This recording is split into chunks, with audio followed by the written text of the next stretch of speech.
Thank you all so much for joining. Today's topic, as you can see here in the screen, is Microsoft Teams Guest Access. What does that mean? So, for those of you that may have people from outside your organization that you would like to participate in either chats or collaborating on documents and things through Teams channels. Now, if you don't know what Teams channels are, we're not really going to cover that much in this session. We do have some other videos where we do talk about that, right, Kaylee? Yeah, So, very many. check out our news section with some of Mhm. our previous web tutorials that we have, and we do Mhm. talk about channels. So, and we highly suggest you do that if you haven't seen those yet. We Mhm. cover a lot of great topics about Teams there. But more specifically, we talk about how to do file sharing in general through it and some best practices on how you can kind of accomplish that. But what this focus is really going to be is about trying to get people outside your organization to kind of get that same benefit that you already have inside your organization. Mhm. Now, there's some different ways that that can happen. So Kaylee's going to kind of go through what those different roles are and what that kind of looks like. And Mhm. so with that, Kaylee, we'll let you take it away.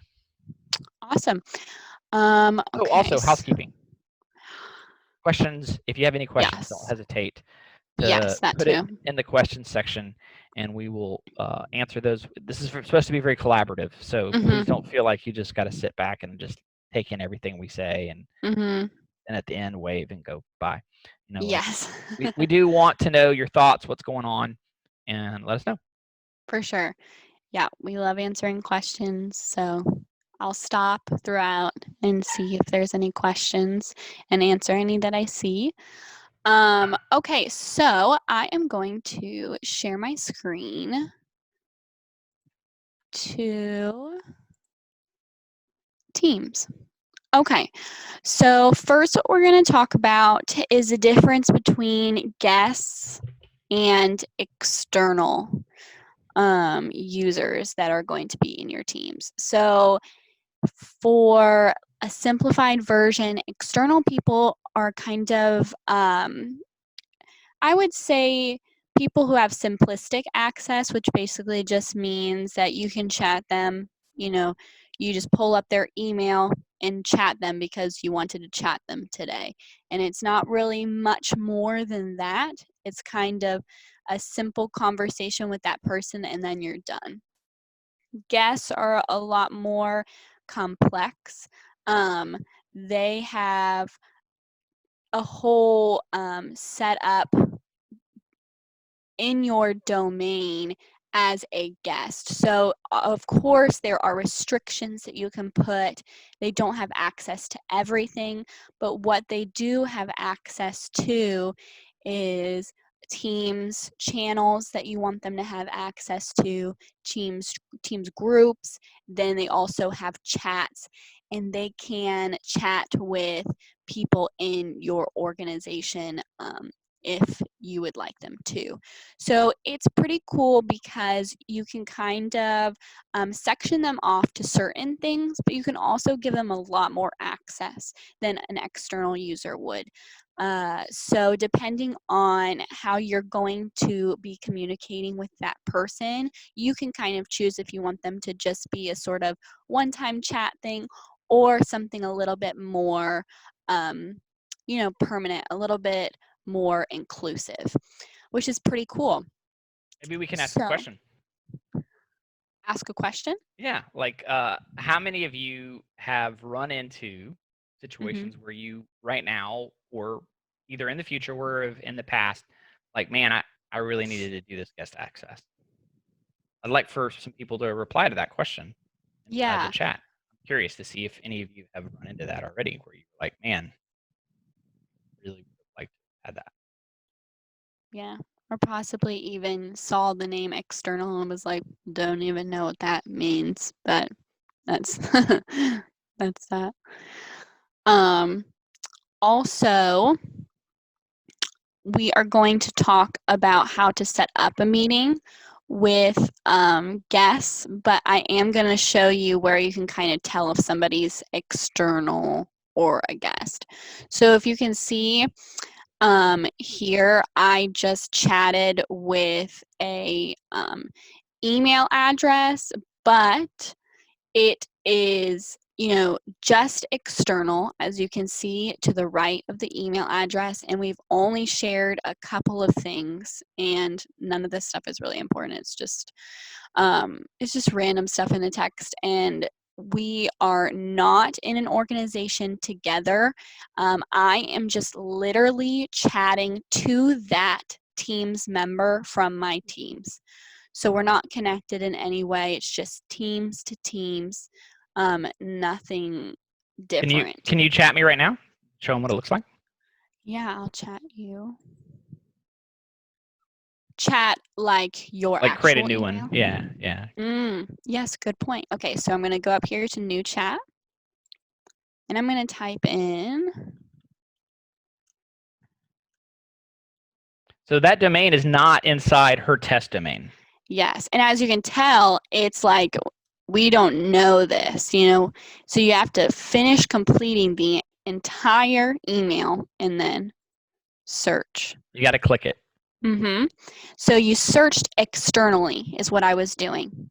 Then I'm going to click that, but as you can see the abbreviation, the little external to the side of his email address. It's still letting you know they're not in your Teams, but they are in another one.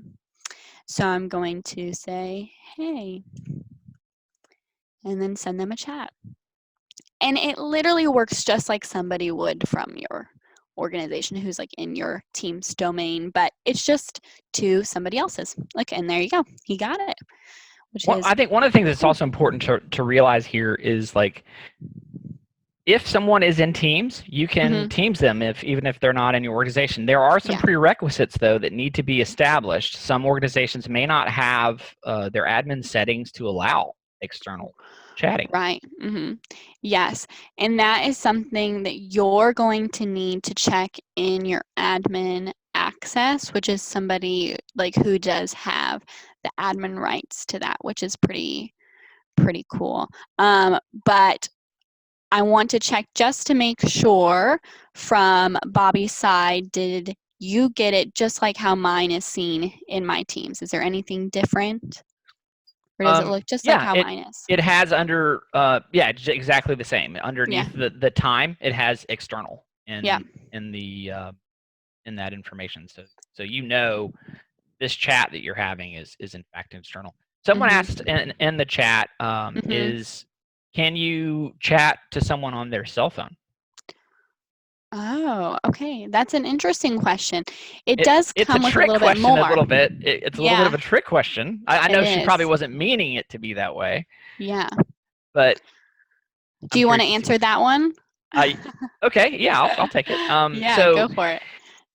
If you are meaning can you chat their cell phone number, the answer is no. But you can have the like as you can see here is hey from Kaylee on my phone. On your phone. I have the Teams app on my phone, so I got it on my phone. Now, the reason why we do that is I love being able to collaboratively work in Teams, whether I'm at my computer, at my home computer, or on my phone or my iPad. So that way I get it everywhere. Right. And that might be good, that might be bad. So, right. Yeah, it really depends. Yeah, it really depends on how you want to be set up. But yes, you can get these from your phone, but you will need the Teams app. And when you are trying to go through this process, it will ask you through an email if you want to pull up. Like if you want to pull up the chat, it will say, do you want to download the Teams app? Like it'll recommend you to do that as well when you're going through the process. So then the difference between how that kind of looks, here's an external user again, and then a like Teams guest would be shown in like a group setting, sort of like a channel. Like you could go to, let me go to one of these, and I'll just go to marketing general. Let's say that I want Bobby's actual email attached to this, but he is not a part of this. He's Maybe external. I'm a consultant. Yeah, you're a consultant. You're just coming in for a little bit of time. What I would do is I would manage this channel. And it could be like a contractor, right? Somebody that's working on a project. It might be, maybe you might be organizing some kind of party or event, and it might be the event planner. It could be a wedding, right? And you're planning. I mean, who knows what it could be. Exactly. And I wanted to show you guys, again, here's where you can change the access to like only owners can post messages, stuff like this.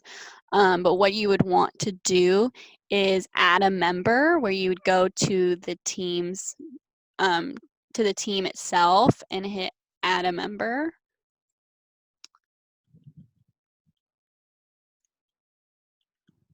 And then type in. And do you see how it says, here it goes, as a guest? That is important. That is meaning, you're going to see this marketing team. You're going to see the channels underneath, okay? So I'm going to add him. And just like external has on the side of it, it says external, an abbreviation, this says guest. So you can easily spot the difference between external versus guest, who has more access. And now if you type in there with that email, how does it show up? For curiosity, if you could type in there. You're talking to me? Yeah. I haven't got the invite yet. Oh, it's going to take a little bit to get the invite. Yeah. But if you want to know, I'll just spoil a little bit. For new conversations with that person, it will show their name and it will also say the guest next to their chat. So you know that that person is a guest. Now you may be wondering, how does this look on his side, right? How does he get that access, and what does it look like when he logs into Teams? We get this question so much, and it's a great question. Yeah, so to kind of follow up with what Kaylee's saying, can you see my screen, Kaylee? Yes, I can. Okay, so what it's going to show up is under here. Yes. When you get added, see how it says guest? That's where it's going to show up. Now, one of the things that's really important to realize is, like, for example, I'm a guest at JB Coxwell is a client of ours, and they added a guest channel for me to join. So I can click on this, and it will flip me. So you see all of my team's messages just disappeared. Right. They're still there. I'm just now looking at this channel where I'm chatting with Tracy and Chuck. Yeah. There's some protocol on how you do this chatting too in Teams. Kaylee, I'll let you kind of handle that, but I think we definitely should bring up how that should be done.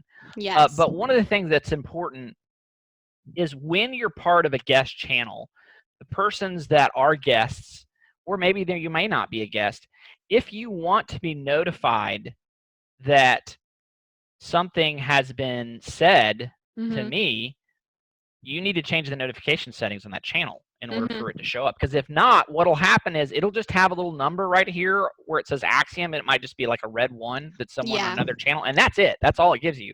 Yeah. And you're like, you're sitting there just doing your daily work, and you may not even notice it. You're not going to get a pop-up. Nothing's going to happen.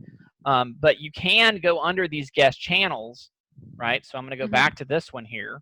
And I'm going to go under the channel that I'm a part of, and I'm going to come under here, and I'm going to go channel notifications.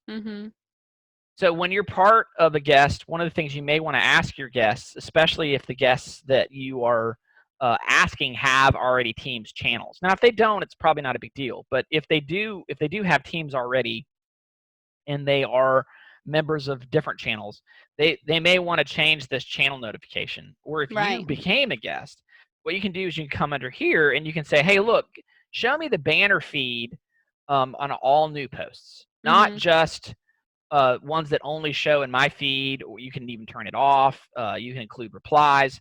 So I wanted to turn all that on because I wanted to know if anybody put anything in that chat. I wanted to know that when JB Coxwell was Teamsing me, that through the channel, that I could see it. So, but by default, this is all off.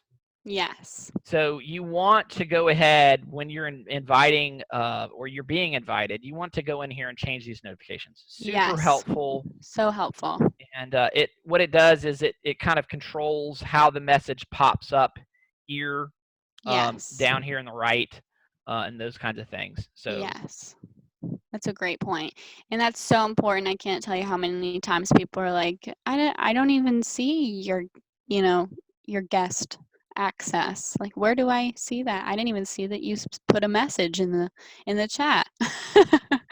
And I'm like, on well, yours, can you show the activity and also the at and also the reply part? I think those are 3 things I think are really good to talk about. Mm-hmm. Yeah, it's been a little quiet on the questions now. Come on, Yeah, try if to you have sing us any here. questions, yes, stump us. We love it. So in the activity, this is a great point that Bobby was making. When you do set up that correctly, you will see them in your activity feed as well, if that's what you're referring to. Yeah. Which is really, really helpful. At a quick glance, you can see everything from every channel that you're a part of, any notifications that are important to you at the time, which is super awesome. And then that also goes with the ats that he was referring to. These are mentions, which means that somebody specifically in a chat or a channel or a team said at and then your name, your email address, and it specifically targeted you. You are going to also see those here, and it's going to say you were mentioned in this chat, and then it'll show you where you were mentioned, which is pretty cool. That I use all the time when I'm nervous that one of the guys are not going to read my text because they don't like me, but it's about them. I'm just kidding.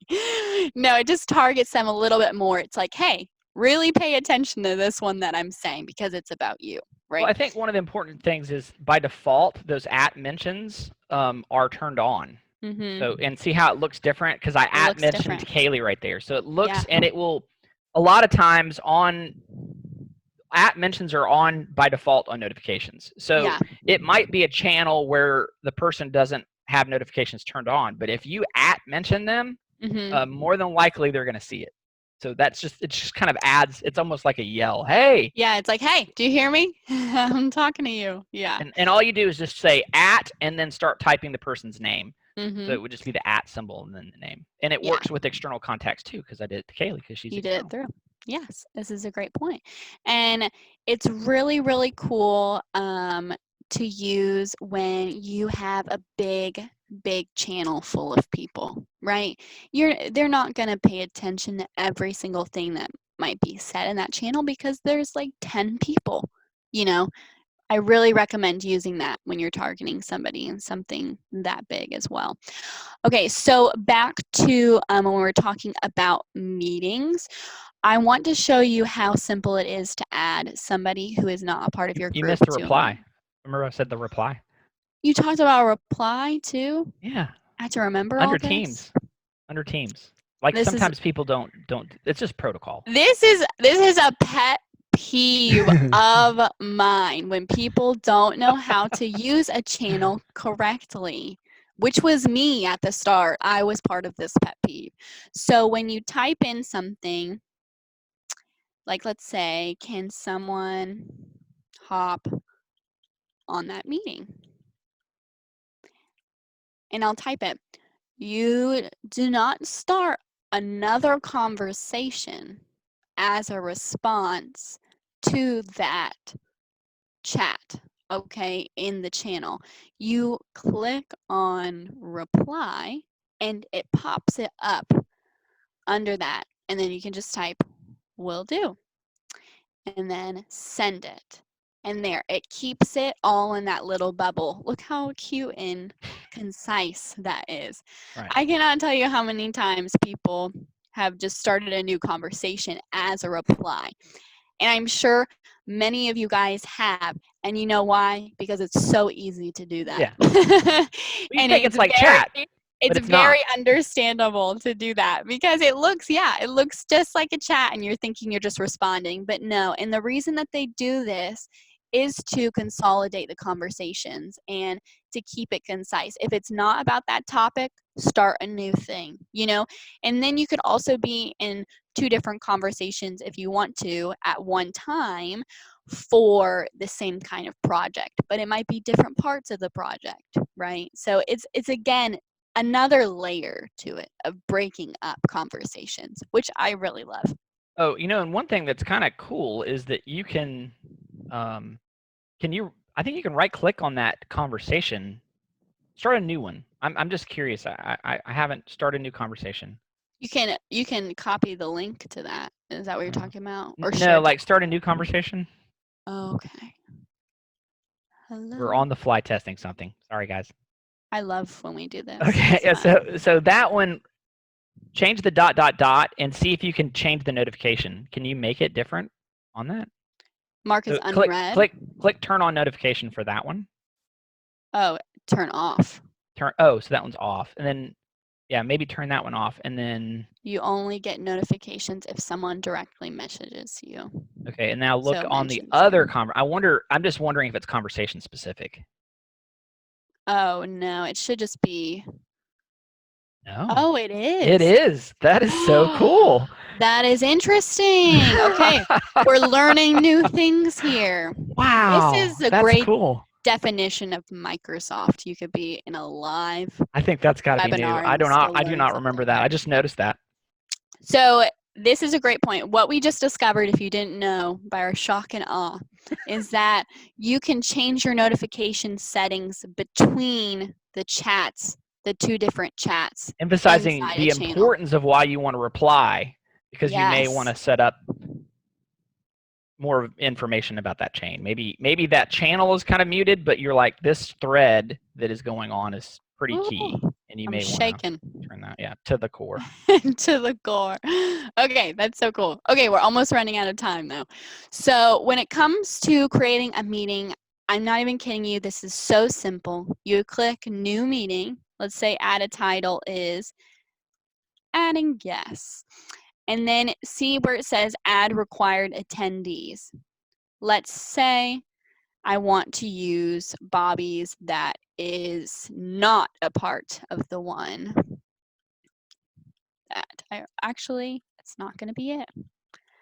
It's going to be this one. You have so many, I just can't remember them all. I'm just kidding. Okay, look, and it shows it down here. Even though he's not a part of my team's domain, he's a part of another one already, it still shows him here, but it shows him as a guest. Now, do you notice how it shows him as a guest and not external? That's because guests have access to meetings with you. They have a little bit more of access, again, than just an external chat with somebody, okay? And so I'm going to send that to him. Can't wait. Is this Are where you we're going to so talk about excited? meerkats? Yeah, we're going to talk about meerkats in this meeting. This is the other thing I want to show you guys. Now, somebody said to me, in the rare occasion that you don't have that person's contact information by email, you just have their phone number. How do I send them a meeting invite? That is a great question. If you create a meeting and then you go down to the description right here, there is this little join Microsoft Teams meeting that you can right click on, and you can copy this link right here. And if you copy the link, copy link address, you can send that to anybody, and that actually gives them the access to join the meeting. Okay, and this can be sent via text message, via email, anyway. And when they click on it, if they don't have a Teams app, it'll be like, hey, do you want to install the app? Because this will make it easier for you to join the meeting. They can That's say so yes, cool it or they does can that. say no. Yeah, it's so simple. Or you can be like, or they can say, or you can just go on the web browser and you don't have to download the app. which some people want to do if they don't want Teams on their computer for some strange reason. I'm just kidding. So this is another way to send meeting invites if you don't, for some reason, have their email. I hope that helps a lot of you guys. I've had so many questions about that and have walked through that with people. Yeah, I think it's important to realize that they're just links. They're just web links. So they are. When you send that calendar invite, it's attaching it as a web link. Yeah. That web link is kind of tied back to Microsoft, which then says, "Oh, hey, this is a team invitation," and it's keeping track of all those and then launches your Teams. Yes. Yeah, and they, I know, are making easier and easier ways to connect. Literally, this was different last month. I'm not even kidding. It was a little bit harder last month, and then they made it a little bit easier, So they're constantly evolving this to make it easier. But right now, this is a simple way to do it, and I would highly recommend doing that. If you don't want to send let's say you want to create a meeting and you're like, I don't want to add 60 people individually to this meeting. And let's say they're not all in one channel, they're not all in one team, and they're all sporadic, right? I would highly recommend going into your already created meeting, clicking on this link, and just sending a widespread email or something to all those people. Then you won't have to continue to add them all individually, is another way to use that. Does anybody have any questions? I don't know if you do that method, if it will work if it's external. I think you have to add them the way that you did it if they're external. But if you're doing it internal inside the organization, you can just add them the link, I think. I tried it and it works. Oh, really? Okay. I mean, they're always changing that. They're always changing things up. The last thing I want to show is the thing that Bobby was talking about earlier, which was the access from the admin page, which is so important when you are adding guests and external users. So let me show you guys that. Okay, so over here, what I did is I went to my Microsoft Teams account, and I am an admin. So if you go to the admin portal here, important, you have to have the admin role. If you don't have the admin role, none of this is going to show up. Yes, none of it's going to show up. Then I go down to show all. And if you see that in the admin centers, there is a specific section for Teams. You're going to go to that team section and it's going to pull up the Teams admin center. Okay, in this Teams admin center, you're going to go to organization wide.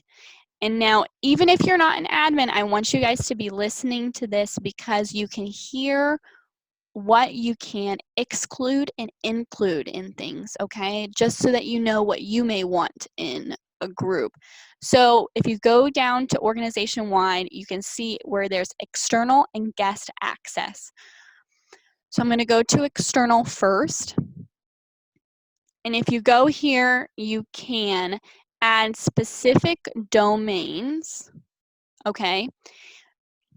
Due to how you set this up, you can set it up to where only this one other domain can have access externally. Or you could set it up to where everyone but this other domain could have external access. This is basically just meaning if you want people to be able to chat everybody or only specific people.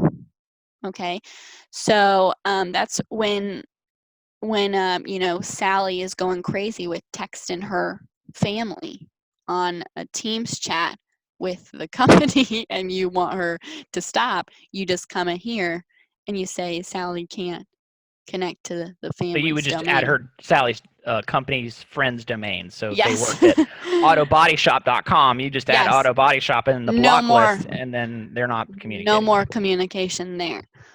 So then in guest access, it's a little different.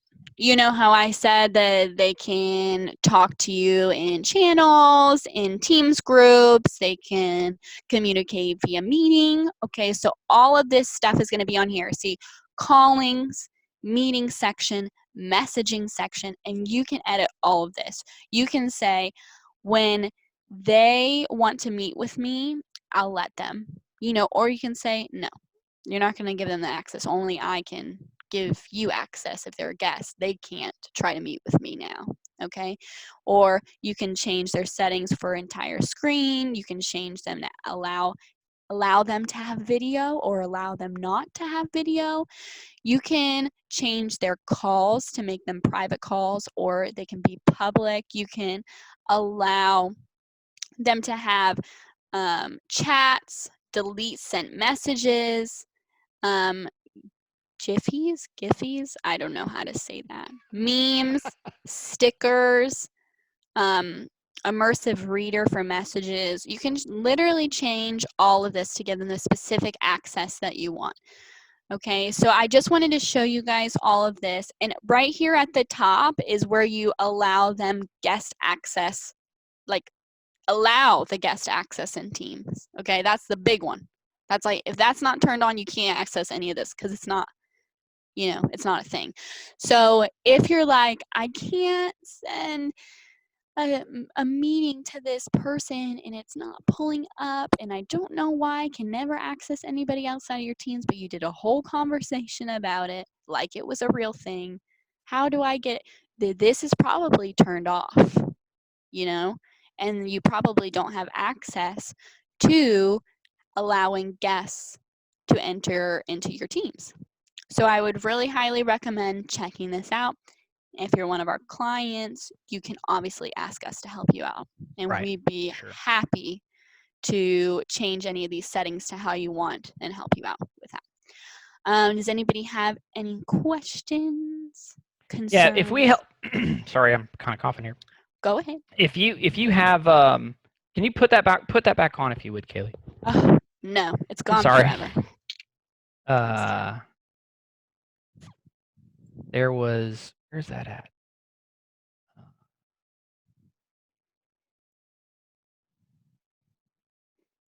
What you looking for?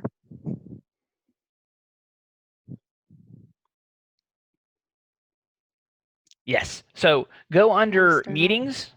Oh, meetings. Mm-hmm. Up top. No, under the meeting section. The meeting section. Yeah, not all of them are necessarily there. Yeah, so then go to meeting policies. Mm-hmm. Here's another big one that I think people sometimes run into, and they're like, why can't I do this? So go to the global org-wide default. I've run into this myself personally, so this is the reason why I'm taking Kaylee here. Mm-hmm. So click on that one.